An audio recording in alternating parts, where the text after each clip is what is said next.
Creativity is an addiction. Unplugged because we will always say yes to creativity. Totally Uncut because we all make mistakes. So let's turn it into a tool. This is Arroe Unplugged. I talk with so many people who have really found their way into this thing called making your intentions. Do you know what that means?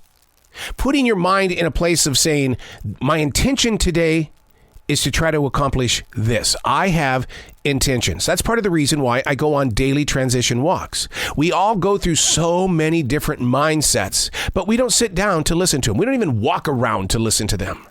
But when you put yourself in a place of making intentions, there's no pressure. Don't think, oh my God, that's so hard. That's just not me. But it is you. Because if you aren't making intentions, then you're asking a lot of questions. And you're probably not locating the answers. Now you've become disgruntled with yourself. And how often do you look at yourself in the mirror and say, God, I wish I could fire you. I just want you fired. Hey, it's Arroe. This is The Daily Mess, a chronological walk through an everyday world. I am a daily writer. I am a silent wolf. That means I watch life. I study behavior. I listen to conversations. I get into it. I lean into it. This is The Daily Mess. President's Day. Yeah, another one is upon us. I mentioned that to a group of very young adults the other day. They had no clue as to why the day exists. And who exactly are we really celebrating? God, that's a good question. It really is a good question from these young adults because they obviously didn't learn about it. But the thing is, though, is that they got to get out of school. Government offices are going to be closed. And you can get a really good deal on a brand new mattress or a car on President's Day. Yeah.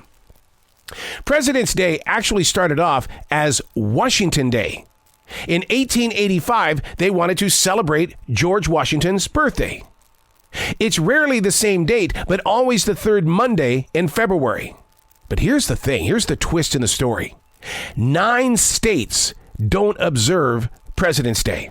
Those states are Delaware, Florida, Iowa, Kansas, Kentucky, Louisiana, Rhode Island, Wisconsin, and North Carolina. What? I've lived in this state since 1985, and I'm just learning that North Carolina doesn't celebrate President's Day? I'm not so sure that's true. I swear I've never gotten mail on President's Day, and I absolutely do not have any podcasts booked again this year because of the holiday. Digging in a little bit deeper, I've located an answer to this mystery. North Carolina doesn't celebrate President's Day because my state still sees it as Washington's birthday. A man who represented no political party. Wow. If we could just dig in a little deeper, and instead of just celebrating today, why don't we look into why this day is happening? Yeah, we can take the day off. What are you going to do? Are you going to go buy a mattress or a car? You going to sit around playing with your ocular goggles, bowling, or get into some sort of war game? President's Day, George Washington's birthday, the father of our country. Yeah, this one right here that has so many political different sides that we don't know which direction to choose. But yet the man that we're honoring belonged to no party. I'm Arroe, and that's The Daily Mess.